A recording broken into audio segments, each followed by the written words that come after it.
दोस्तों, आज मैं आपको सुना रहा हूं अपनी मंडली की सदस्य कंचन पंत की लिखी कहानी हम तुम।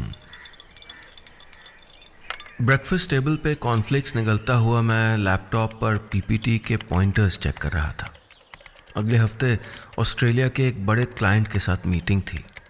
यूं तो हमारी तरफ से सब तैयार था। सेल्स टीम के सारे प्रेजेंटेशन मैं चेक भी कर चुका था। मैं जिस डील में घुस जाऊं वो हमको ना मिले, ऐसा हो ही नहीं सकता। ऐसा मैं नहीं कहता हूं, मेरी कंपनी के सब लोग कहते हैं। परफेक्शन से कम मुझे कुछ मंजूर ही नहीं। मेरा काम, मेरा ये घर, मेरी जिंदगी, सब कुछ परफेक्ट है। आई मीन सिवाय इस पीपीटी के। नीरज, थर्ड पेज पे नॉर्थ ईस्ट का डेटा क्यों नहीं है? और ये background colour, why is it so dull? मैंने फोन लगा के अपने जूनियर को डांटा और उसको करेक्शन बताने लगा।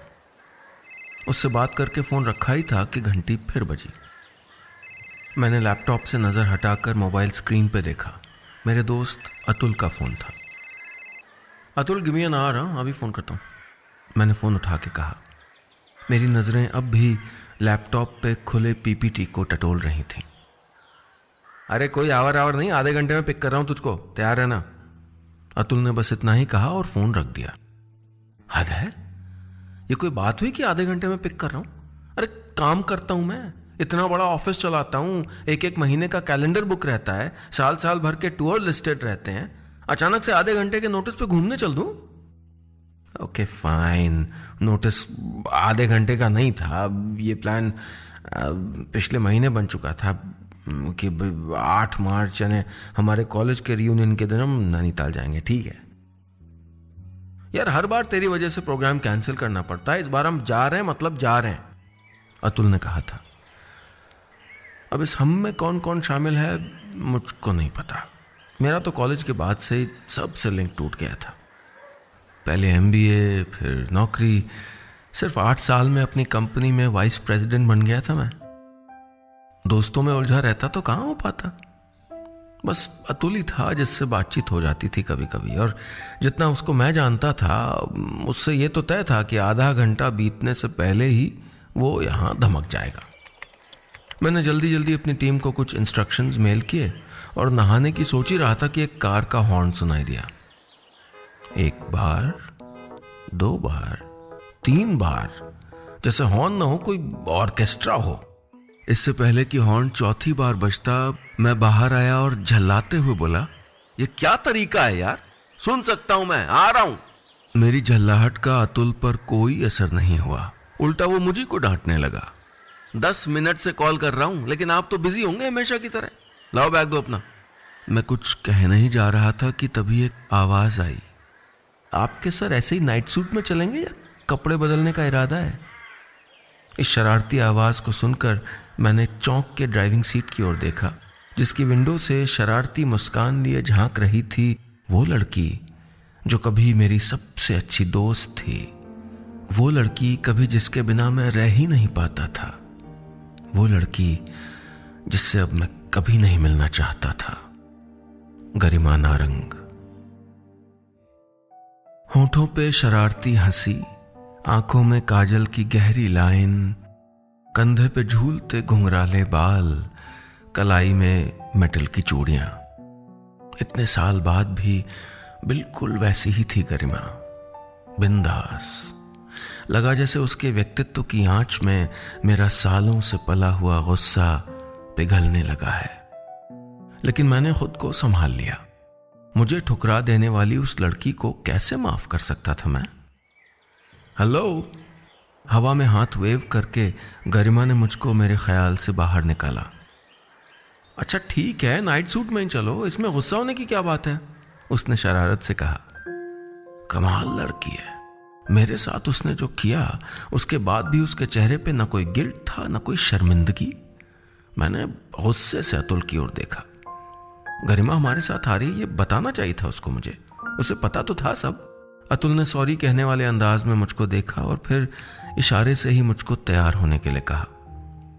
एक पल को लगा कि ये ट्रिप ही कैंसिल कर दूं, लेकिन गरिमा को लगता कि उसका होना मेरे लिए मायने रखता है और उसे ऐसा लगे, ये मैं नहीं चाहता था। इसलिए जल्दी से नहाकर मैं उसके बगल वाली सीट पे बैठ गया, क्योंकि बैक सीट पे अतुल ने किसी साजिश के तहत पूरा कब्जा कर लिया था। सभी पैसेंजर्स कृपया अपनी सीट बेल्ट बांध लें, हमारा विमान उड़ान भरने के लिए तैयार है। अतुल का वाक्य पूरा भी नहीं हुआ था कि गाड़ी स्टार्ट होकर 70 किलोमीटर प्रति घंटे की रफ्तार पकड़ चुकी थी। अच्छी है ना, कल ही ली है, गरिमा गियर चेंज करते हुए गर्व से बोली। मुझे याद है उसको गाड़ियों का कितना शौक था। जब मैं अपनी पहली गाड़ी खरीदूंगी ना, तो सबसे पहले तुमको ले चलूंगी लॉन्ग ड्राइव पे, वो कहा करती थी। और मैं हंस देता, क्योंकि गरिमा की ड्राइविंग तो संभल के। सामने से तेज रफ्तार में आते एक ट्रक को देख के मैं चिल्लाया, don't worry, I have got it. Garima मुस्कुराई। आज स्टीयरिंग के पीछे बैठकर उसके चेहरे पे वो घबराहट नहीं थी जो पहले हुआ करती थी।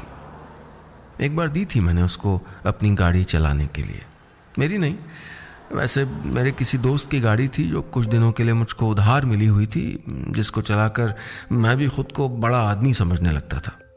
कितना ज़रूरी था तब मेरे लिए बड़ा आदमी होना। और गरिमा, उसके लिए सिर्फ जीना ज़रूरी था, नए एक्सपेरिमेंट करना, अपनी लिमिट्स को पुश करना। उसके लिए ड्राइविंग भी ऐसी ही लिमिट थी। ड्राइविंग सीट पे बैठते ही उसका कॉन्फिडेंस गायब हो जाता और वो एक कंफ्यूज्ड सोल बन जाती। लेफ्ट लेना था तो पहले नहीं बता सकते थे?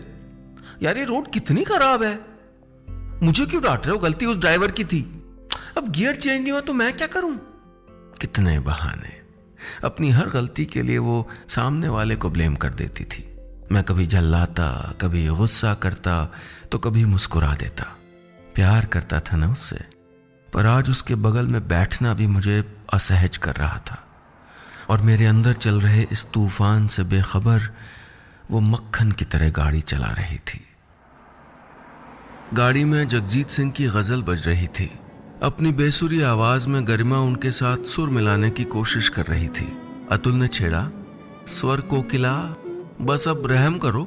गरिमा हंसी और बगल में रखा चिप्स का पैकेट उठाकर अतुल पे फेंक दिया और ज्यादा जोर से गाने लगी। जानती थी वो कि उसका सुर ताल सब बिगड़ा हुआ है, लेकिन फिर भी अंताक्षरी में सबसे ऊंची आवाज उसी की सुनाई देती थी। लोग मजाक न उड़ाएं इसलिए मैं उसको अक्सर रोकने की कोशिश करता था। वो कहती, we are not that important Ravi, कि दुनिया यही बैठी सोचती रहे कि फलां अच्छा नहीं गाता, या फलां ज्यादा लंबा है, या ये बात करने में शर्माता है, वो डांस करना नहीं जानता। और अगर कोई ऐसा सोचता भी है तो ये उसकी प्रॉब्लम है यार, मेरी नहीं है। यही तो प्रॉब्लम थी उसकी कि उसको किसी चीज से कभी प्रॉब्लम होती ही नहीं थी। So what's happening in your life? जब मैं कुछ देर तक बहुत नहीं बोला तो गरिमा ने ही बात शुरू की। Everything's perfect. आरएनएम में वाइस प्रेसिडेंट हूं, दिल्ली में अपना घर बना लिया है, साल में 1-2 बार फॉरेन हो आता हूं। सो परफेक्ट, मैंने कहा। मेरी आवाज में थोड़ा गुरूर, थोड़ा जीत जाने का भाव आ गया था शायद। गरिमा ने मेरी ओर देखा और मुस्कुराई। मैंने इस मुस्कान में पराजय का भाव देखने की कोशिश की, पर ऐसा कुछ नजर नहीं आया। गुड, उसने जैसे मुझे सांत्वना दी हो। तुम सुनाओ, कहाँ रहती हो आजकल? शादी हुई? मैंने पूछा। फिर ध्यान आया कि शादी हुई होती तो पता चल ही जाता। लास्ट वीक इंदौर में थी, पिछले महीने मुंबई, उसके पहले शायद बैंगलोर में थी, कल दिल्ली, और सब प्लान के अकॉर्डिंग हुआ तो शायद आज रात नैनीताल में होंगी। वो मुस्कुराई। और शादी? उसके लिए अब तक कोई मिला नहीं। बहुत कैजुअल अंदाज में वो बोली। शादी के लिए कोई नहीं मिला, ये सुन के मुझे अच्छा लगा। हालांकि मैं जानता था कि वो मुझको डिजर्व नहीं करती, पर उसकी जिंदगी में कोई और हो ये भी मुझे अच्छा नहीं लगता। चाय पियोगे? अचानक उसने कहा और रोड के किनारे बने चाय वाले के ठेले के सामने गाड़ी रोक दी। ये लो तुम्हारी चाय और मठरी। उसने गाड़ी के डैशबोर्ड के पास लगा कप होल्डर मेरी ओर स्लाइड करके चाय का कप वहां रखा और मठरी का पैकेट मेरे हाथ में थमाया। बिना मठरी की चाय? कॉलेज के दिनों में तो शायद ये सोचना भी नहीं मुमकिन था मेरे लिए। अब तो मठरी खाए हुए कई साल बीत गए थे। मुझे चाय थमा के वो ड्राइविंग सीट पे बैठी और कार स्टार्ट कर दी। तुम्हारी चाय? मैंने पूछा। मैं अब भी चाय नहीं पीती, वो मुस्कुराई।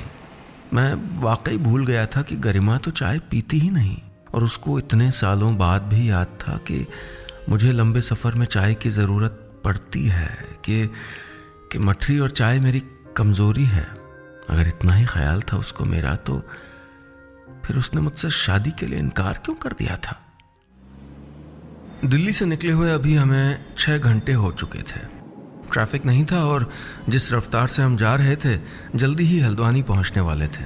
वहां से 1 घंटे का पहाड़ी रास्ता और हम नैनीताल पहुंच जाते। पहाड़ी रास्ते पर सफ़र करना मुझे ज़्यादा पसंद नहीं था। वैसे पिछले 6 घंटे के सफ़र में इस कार में थकान बिल्कुल नहीं हुई थी मुझे। शायद गाड़ी की सीट कंफर्टेबल थी, या शायद गरिमा भी गाड़ी अच्छे से चला रही थी। Haldwani 25 kilometre, Jim Corbett 15 kilometre. Highway पे बोर्ड दिख रहा था। तभी एक जगह गरिमा ने गाड़ी हाईवे से उतार कर एक कच्चे रास्ते पे चढ़ा दी। कहाँ जा रही हो तुम? This is not even a road, मैंने झल्ला के कहा। जिम कॉर्बेट का शॉर्टकट है, एक हल्का सा स्विंग मार के आ जाते हैं ना। गरिमा अपनी आवाज में एक्साइटमेंट छुपा नहीं पा रही थी। Why can't you just follow the plan? मुझे गुस्सा आ गया। यह गुस्सा सिर्फ आज का नहीं था, यह सालों से दबा हुआ गुस्सा था। कॉलेज के और MBA के 5 साल के साथ के बाद महीनों की प्लानिंग की थी मैंने उसको शादी के लिए प्रपोज करने के लिए। शादी, हनीमून, अपना घर, जॉब, सब कुछ प्लान किया था, और उसने मना कर दिया। I am not very sure Rajiv, I love you और हमेशा तुमसे प्यार करूंगी, पर शादी पता नहीं, उसने कहा था। मुझे यकीन नहीं हुआ था उसकी बात पर। हम एक दूसरे से प्यार करते थे। देश के सबसे बड़े मैनेजमेंट कॉलेज से MBA किया था मैंने। बड़ी बड़ी कंपनियों के ऑफर मेरे जवाब का इंतजार कर रहे थे। हम दोनों के परिवार कब से हमारी शादी का इंतजार कर रहे थे। सब कुछ तो सेट था, फिर क्यों? तुम सिर्फ सक्सेसफुल होना चाहते हो और मैं सिर्फ जीना चाहती हूं। अब ये बात छोटी लग रही है, लेकिन बाद में हमारी यही सोच प्रॉब्लम करेगी। इसलिए अच्छा है कि हम थोड़ा सोच समझ कर डिसीजन लें, उसने कहा। तो मतलब सक्सेसफुल होना गलत है? आखिर में शादी तो मेरे जैसे किसी सक्सेसफुल आदमी से ही करोगी ना? मेरी आवाज में व्यंग और कड़वाहट गुरूर की सीमा को भी पार कर गए थे। तुम सक्सेसफुल तो हो जाओ, फिर सोचूंगी।